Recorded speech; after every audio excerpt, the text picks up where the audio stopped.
Hi, I recently read the book Mating in Captivity, Reconciling Intimacy and Sexuality by Esther Perel. Esther Perel is a clinical psychologist. One of her TED Talks received millions and millions of views. She begins her book by saying that, sex is really in the spotlight nowadays. Even New York Times is warning us that too many couples are having infrequent sex, even when partners love each other.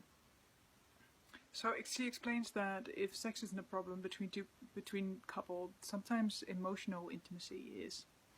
So, and to combat these problems, we must realize that eroticism thrives in a space in between the self and the other. And that's the core message of the book right there. She says that if you want to increase your heartbeat, you want to increase the distance between you. Excitement is by nature interwoven with uncertainty. Is that tension that leaves us feeling vulnerable, and that vulnerability is what makes great sex. So what became very clear to her is that sexuality or working on sex isn't working on people having sex. It's really looking at it as a lens through which we can look at our entrenched values and beliefs and attitudes and our hopes and wishes for belonging of something better. So when she talks about eroticism, the difference is this: animals have sex is the pivot in the this thing called sex, but only humans have eroticism. So it's eroticism transformed by human imagination. It's us who are able to make love in our head for 4 hours, have a fantastic time and touch nobody. Because the central agent of the erotic act is our imagination. So sometimes the breakdown of desire is also a breakdown of the imagination. Not of positions, not of techniques, but the ability to bring meaning and aliveness to oneself and in one's life. So when she thinks about eroticism, she thinks about way beyond the narrow sort of name. It's the mystical sense of the word. Aliveness, vibrancy, vitality. Energy is the erotic as an antidote to death. So, and she would listen to the couples complain to her about sex and about their sex lives and the loving, caring relationships, but their sex lives are erotically dull or sometimes completely absent. So they sometimes want more sex, but they always want better sex. And the more they want is to reconnect with that sense of vitality, of playfulness, of connectiveness. So that's what she works on when she works on sexuality. So for people to release themselves of the grip of their defenses and able to experience pleasure, and to experience pleasure and connection, one has to have a basic sense of self-worth that says, I am lovable. A basic sense of sexual self-esteem, which says, I am desirable. And then, in order to have the ability to communicate sexually, to express one's wishes and likings and dislikes, and to be able to have an engaged, intimate connection with their partner, working on that healthy sense of entitlement. Why wouldn't I be able to want? Desire is the idea of wanting. So, just like a child that says, I want that. That one, not this one. And you know that this is the candy that they want and not that one. So here's the dilemma. There are two forces. We have a strong need on one side for security, stability, reliability, predictability, all these, grounding experiences in our life. But we have an equally strong, fundamental human need for novelty, for change, for adventure, for excitement, for risk. And these two fundamental needs often come from different sources and flow into different directions. So the difficulty for the modern couple is to reconcile for the first time in history, right? We want to experience lust in the bedroom. That wasn't the case 100 years ago. So we want to get the romantic and the domestic in one place. We want to experience with the same person that what feels safe and predictability, and then before a whole village would give us those kind of, feelings. So, and also, the excitement.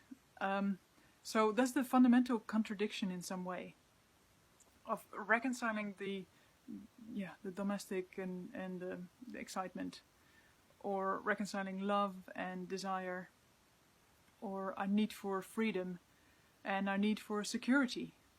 So what is it to be able to experience that tension? And how do we navigate that tension? So again, that image of the little child, if all goes well, the little child sits on your lap, cozy and secure and nicely nestled, and at some point they will want to jump off and explore and see what's out there in the world. And when the child goes out, if the adult says, hey, kiddo, the world's a great place, have a great time, there's so much to discover, I am here. And the little kid, after they check to see if they're, if the base is secure, turns back, goes further, and enjoys this sense of freedom, of autonomy, of independence, of discovery, while at the same time staying connected. So they're experiencing both desire and love. So if that child turns around in another case, and the adult says, I'm lonely and depressed, what's so great out there? Don't we have it so good, you and I? Your father doesn't pay any attention to me. Your mother's already been misplaced.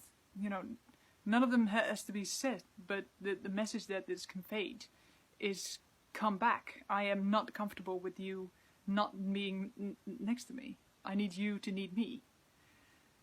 Then the kid has a few options, so 3 of the main ones. Either she comes back and understands one thing: if I don't want to lose you, I will have to lose part of me, and I will just lose my sense of freedom for your security, and I will learn to suppress that part of me. So that person often begins to experience love as something has a sense of responsibility and worry and caretaking that later on will make them nice, kind partners. But people who are unable to make love to the person they love, because in order to make love to the person that you love, in order to be able to desire them or care about them, you also have to be able to experience that sense of freedom, that sense of consciousness, that sense of, otherwise there's no sexual pleasure. So the second kid doesn't look right back, and they go, but they have this zest, this energy. They're constantly looking behind their shoulder. Are you there? Are you not going to abandon me? You're not going to be, leave me when I come back? And those are often the people that, in the beginning, it was hot, it was no problem, because the distance was built in. But, in the structure of not yet knowing one another, and that's the story where the growing intimacy leads to decreased sexual desire. So when did it stop? When I moved in, when we got married, when we had a child. At every greater level of commitment, emotional involvement, they become more detached and less, wanting emotional desire, basically. So the third kid just basically doesn't come back, and we know what happens there. So think about the dynamic between love and desire, like fire needs air.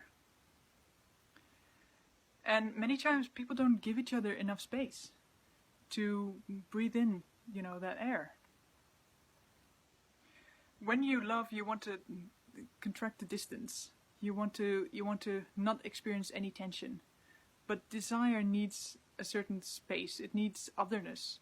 It needs a distance in order to be able to want them, to have that longing. So the confusion between wanting and needing, it's not where we're looking at each other, 5 centimeters from each other, gazing each other's eyes. You can't see your partner after a few years when you're that close. Neither is it when they're so far that you can't reach them, right?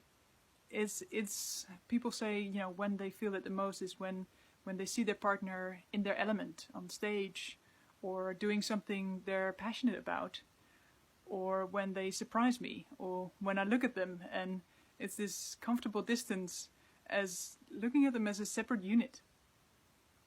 Somewhat mysterious, somewhat unknown. In this space is the erotic unknown. So in that way, I have to be comfortable in the unknown. So having that experience of promoting the other rather than preventing the other. In that space, there's something very clear. There's no caretaking, right? Nobody's taking care of anyone in the realm of desire like that. There's not need. He needs me. That's why I take care of him, because of that. It's not the realm of desire. It's because they're a separate person at that moment that allows them to want them. And the more connected and the more secure, the more they're able to release themselves and express themselves physically, sexually, affectionately. But for others, they often are more disconnected, and that has to do with how do you love. That has to do with how do you love the person you love. And how that happens is that basically lies in the foundation of our erotic blueprint. So if you would tell me how you were loved, then I would tell you how to make love, how you make love, right? So there are a few other things she talks about the nature of erotic desire. One is this desire that passion fades. And it should fade in order to be replaced by something that's more realistic, more mature. But there's plenty of philosophies in the world that, what we know is stable isn't necessarily so stable. There's no certainty in life. And maybe the best thing we can do in life is aspire to that security. And the moment you deeply love, you're always confronted with that you could deeply get the. So everyone as a child, knows that fear. So it goes hand in hand with the amount of insecurity that we can tolerate. So it's that thing that keeps you interested in what's going to happen next. So we might be really comfortable and cozy, but we won't necessarily. So what is parenthood, or the transition to parenthood, so often become the stop of erotic life? And we can talk about tired and stressed, and of course these things are true, but they're not. She doesn't necessarily say that they're true for. They're not necessarily unique blocks, right, that get created. So she talks about 3 examples. So the first one, when you have children, we actually show up as to have stability. We do away with the 6 cans. We decide to eat better. Our fridge is filled. We stop smoking. We decide to have a car with airbags. And in the process of doing it, we put aside the eroticism because it has no other purpose than the pleasure for its own sake. You can't measure the erotic. I mean, you can measure sex, but you can't measure the erotic. So in a way, when family life thrives on routine and consistency, it's actually the opposite of what eroticism thrives on. So what eroticism pursues is what family life defends against. Hence, having eroticism is not necessarily a problem that we solve, but a paradox that we manage. And we manage it in part by helping people create an erotic space. So that's not planning for sex as such. I mean, it can happen, but it's a space where I don't need you as, the mother of our children, or the spouse, or the management that's responsible for the household, but just have space for two human beings to be with each other, and with no other purpose than that, and maybe sex will happen. The second thing that happens today is the present thing that, by which, basically 24/7, we're making sure that our children are not missing anything. We don't get work from them, we get meaning from them. So there's a certain hierarchically shift that's taken place. So we need more than ever of feeling entitled to go out as a couple, without continuously feeling that it deprives the child. So going on a date night feels like, oh no, I'm not there for my children. And on the long list of, the most important thing of what your children need is that their parents have a good erotic connection.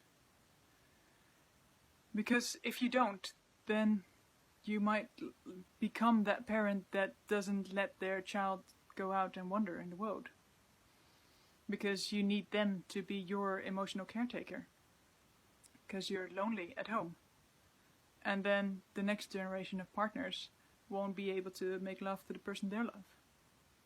So the third thing is that because of the really intense, powerful erotic connection that mothers and caretakers have with their child, when she listens to when she's talking to parents, the kissing, the cuddling, the gaze into the baby's eyes is not much different than what they would do with their partner at the beginning when they were in love. So at the end of the day, she says, "Oh, I have nothing else to give." And there maybe at the end of the day, there's nothing else you need. And that's true, and ought to be like that for at least, 18 months, not 6 weeks. But at some point, the erotic energy has to come back to the couple.